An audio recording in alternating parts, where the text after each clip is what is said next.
hasn't worked. Yes. Over the next 5 years, you know how many illegal buildings we demolish? I never demolished the poor. Mr. Rajaji, who is sitting there, where is he? Rajaji. Yes. You know, give him a hand. Yes. You know, one of the greatest men alive in the world today is him, Rajaji. Okay? One of the greatest men.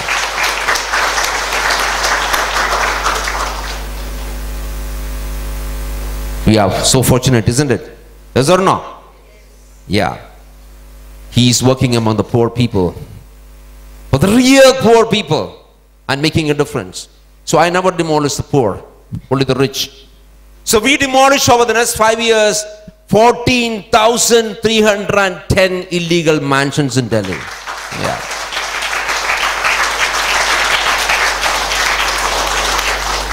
Is it difficult? Is it very difficult? No. It's very simple. It's in the mind. Yes or no? You decide to do it, you just do it. I was leading this army every day out. Sorry, I don't issue orders. Madam, I don't issue orders. I don't sit in my office, unlike other IAS officers. I'm leading this army out in the field. This is a difference. I don't tell somebody go and do it and get beaten up. Sorry, get shot, get killed. I am there to be killed. You want to kill? Kill. My wife was beaten up. Left for dead in a pool of blood. Beaten up by the mafia. She was lucky. A police jeep came that way, accidentally picked her up. She survives with lots of stitches on her head. My kids were beaten up. To be alive is a huge miracle. Any day when I left home, I would never know where I would come back home. The gun was my best friend. And people ask me, you are a Christian and you are carrying a gun. Is it not against your religion to carry a gun? And I used to ask them, the Bible says whoever carries a sword shall die by the sword, isn't it? Does it talk about a gun? Bible doesn't talk about a gun. So I said, I'm permitted to carry a gun. Yeah. So I carry a gun and I should tell them, you move 1 inch wrong, I'll shoot you. And everybody believes I will shoot. Everybody thinks I'm a horrible guy. I kill. 22 years back, I got a gun. I had 153 bullets. Even today, I have 153 bullets. I don't even kill a mosquito because my wife says, you can't kill. Just ask them to go away. No, don't kill. Why should we? You don't need to, isn't it? Yes or no? Life is fun. Let me tell you a couple of stories. How many more minutes left? 20. You forgot. You're supposed to give me cues. You forgot. I'll tell you a couple of one more story and then you can ask me questions. I went to Kerala. I went back to Kerala and I became the Transport Commissioner of Kerala. I went back to Kerala in 2000. In between, after my wife got beaten up, she became a social worker. She started a project in the biggest slum in Delhi. She was running a hospital, a school, a toilet complex and a tailoring center. Was she giving free medicines to 100 people? She's, yeah. 30,000 people and there was not one toilet for 30,000 people. Can you imagine? This is how the poor live. Not one child going to school from 30,000 people. It's crazy, my dear kids, what's happening out there. With the bottom 30-40% of people, it's just crazy. We can't imagine what is happening out there. Go, experience. Go there. What Rajaji does from the age of 21, he just left home. Not because he doesn't have a home. Go. All these talk about you having a great future, all this is fine. My dear kids, go experience our India. All these talk about 5-star life and home, everything is fantastic, fine, go. Do very well, succeed, make a lot of money. Money is not bad. How you are a good human being is how you make use of that money, yes or no? Isn't it? How you make use of that money? Find a purpose. When I came to Delhi, I have two sons. Now they are 32 and 30. Then they were just 10 and 8, class 5 and 3. I put them in Don Bosco. This is a Don Bosco school, this one? No. Oh, thank you, because I'm going to say something very offensive about the Don Bosco fathers. Fathers are here. Which father? You have a knife or something, gun with you? Back in the office? You better watch him, eh? Ensure that when I come out, he's under proper harness and things like that. We put them in Don Bosco, Alagnanda, class 3 and class 5. 3 months later, Father Paul, the principal, says, come to the school with your wife. I went, and Father Paul says, your kids are pretty dumb.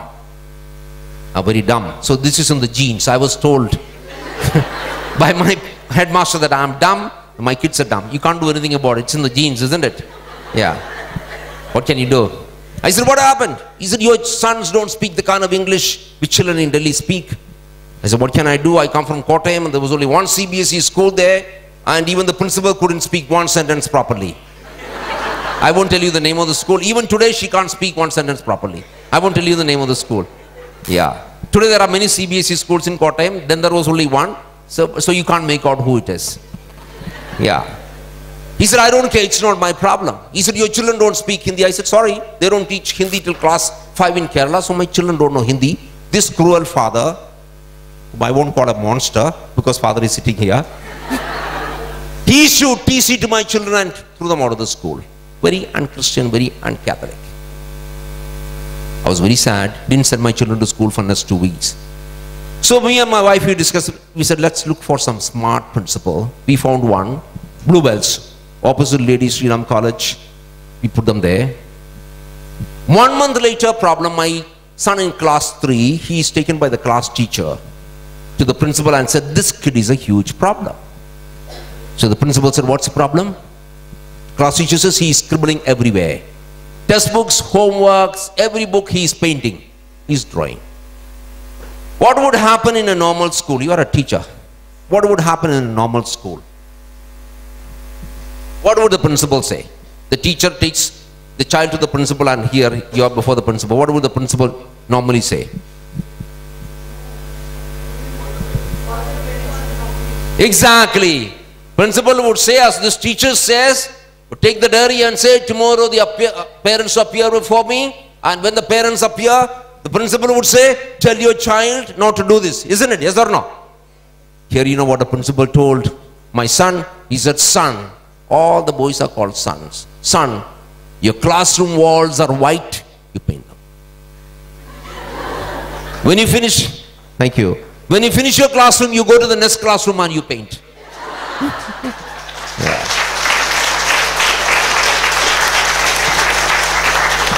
You paint the entire school. So my son comes in the evening and says, Appa, our school principal seems to be a little nut like you. You know? He said, what happened? School principal said, you can become a painter. So can I be a painter? I told my sons, I've always been telling them, son, become whatever you want.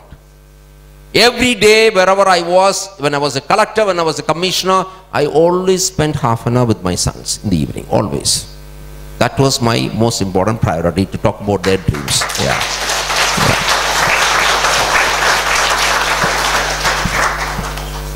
I said, of course. So we went out, bought tiny little canvas, became bigger and bigger and bigger and bigger. Exactly 3 years later, at the age of 11, my son had his first, look here. I have the eyes of a hawk. If somebody winks eyelid, I can make out, okay? When you're distracted. Son had his first exhibition 3 years later. Exactly in 1 hour the paintings were sold. And he became the youngest taxpayer in India at the age of 11.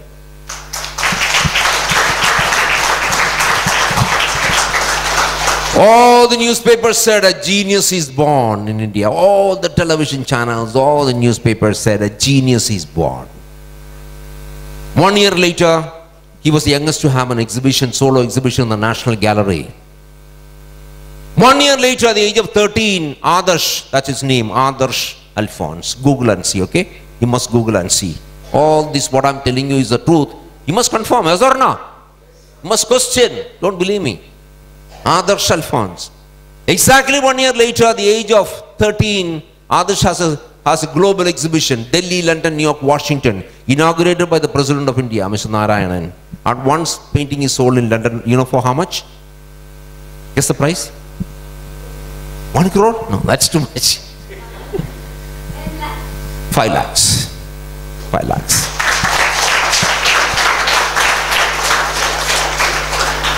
At 17, he tells me, I'm going. I said, where? I thought he must be going to Connaught Place for an ice cream.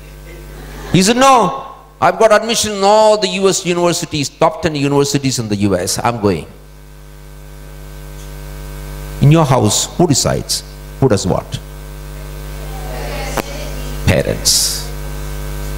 You shall do this, you shall do that, you shall go to this college, this is the tuition you shall go to, this is the ice cream you shall eat, this is a friend.